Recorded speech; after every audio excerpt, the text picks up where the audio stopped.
ખરેખર સાચું જ કહેવામાં આવ્યું છે કે સ્વસ્થ શરીરમાં જ સ્વસ્થ મનનો વિકાસ થાય છે.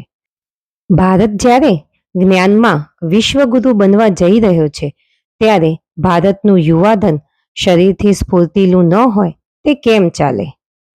તો ચાલો જોઈએ અમારા વિદ્યાલયમાં રાષ્ટ્રીય રમત દિવસની કેટલીક સુંદર મજાની પળો જે તમને પણ ઉત્સાહથી ભરી દેશે. ટકા મેળવવાની ગળાકાપ હરીફાઈની અંદર બાળકને હળવા રહેતા અને ખીલદિલીની વૃત્તિ કેળવતા રમત શીખવશે. મોટા થઈને જીવવા માટે તો હજારો નોકરી છે, પરંતુ બાળપણને ફરીથી જીવવા માટે તો એકમાત્ર શિક્ષકની જ નોકરી છે. માટે શિક્ષકના આવા ઉત્તમ વ્યવસાય સાથે સંકળાયેલા દરેક વ્યક્તિએ પોતાની જાત માટે ગર્વ અનુભવવાનું ક્યારે પણ ચૂકવું ના જોઈએ. સુંદર મજાની રમતની આ પળોની સાથે સાથે આપણે એ પણ જાણીશું કે રાષ્ટ્રીય રમત દિવસ 29મી ઓગસ્ટના દિવસે જ કેમ રાખવામાં આવે છે અને તેની સાથે સંકળાયેલા હોકીના જાદુગર એવા મેજર ધ્યાનચંદજી વિશેની કેટલીક વાતો.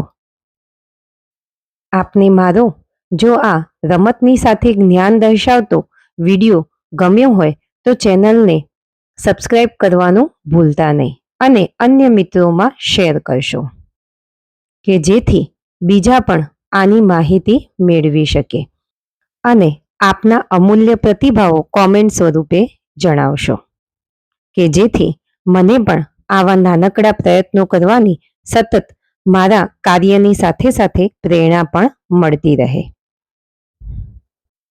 શાળામાં યોજાતી આ નાનકડી પ્રવૃત્તિઓ બાળકના સર્વાંગીણ વિકાસમાં ખૂબ જ મદદરૂપ થાય છે અને બાળકમાં રહેલી નીરસતાને દૂર કરી તેના જીવનને ઉત્સાહ અને પ્રેરણાથી ભરી દે છે અને આ તેમના ચહેરા ઉપરથી આપણે જોઈ શકીએ છીએ. અમારી શાળામાં યોજાતી નાની નાની અને પ્રેરણાદાયક પ્રવૃત્તિના વિડીયો હું ધીમે ધીમે આપની સમક્ષ પ્રયત્ન કરીને મૂકી રહી છું, તો તેને જોશો અને બાળકોને પણ બિરદાવશો.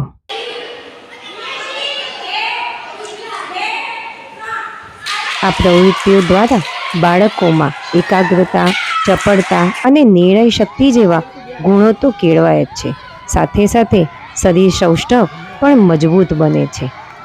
બાળક હાર અને જીતને સહજતાથી પચાવતા શીખે છે કે જેના કારણે તે ખોટા નિર્ણયો લેવાથી દૂર રહે છે અને હારને ધૂળની જેમ ખંચેરીને ફરીથી એક નવા જુસ્સા સાથે જીવનમાં આગળ વધવા માટે તૈયાર થઈ જાય છે. અને આ છે વાસ્તવિક જીવનમાં એક યોદ્ધા તરીકેના તેની અંદર કેળવાતા ગુણો. હવે આપણે જ્ઞાનચંદજી તરફ ફરીથી એકવાર આગળ વધીશું. જેમ આપણે ક્રિકેટની અંદર સચિનને ઓળખીએ છીએ તે જ રીતે હોકીની અંદર મેજર ધ્યાનચંદજીનું નામ છે.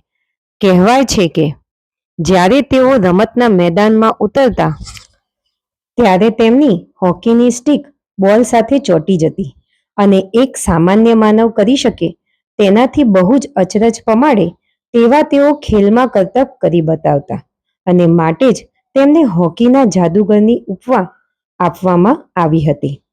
તેમને બાળપણમાં હોકીમાં કોઈ જ ખાસ રુચિ નહોતી. તેમણે આર્મીમાં જોડાયા બાદ 16 વર્ષની ઉંમર પછી હોકીની રમત રમવાની શરૂઆત કરી હતી, પરંતુ સૈન્યની શિસ્તમાં તેમનો વધુ સારો અને ઝડપી વિકાસ થયો. તેમણે 3 વાર ઓલિમ્પિકમાં ગોલ્ડ મેડલ સળંગ પ્રાપ્ત કર્યા હતા. 1928, 1932 અને 1936માં બર્લિનમાં. એવા સમયે તેમણે ભારતને ગોલ્ડ મેડલ અપાવ્યા હતા કે જે સમયે ભારત ગુલામ હતું અને માટે જ તે સમયે તો ભારત માટે વધુ ગૌરવની પળો કહી શકાય. 1936ના બર્લિન ઓલિમ્પિકની વાત કરવામાં આવે તો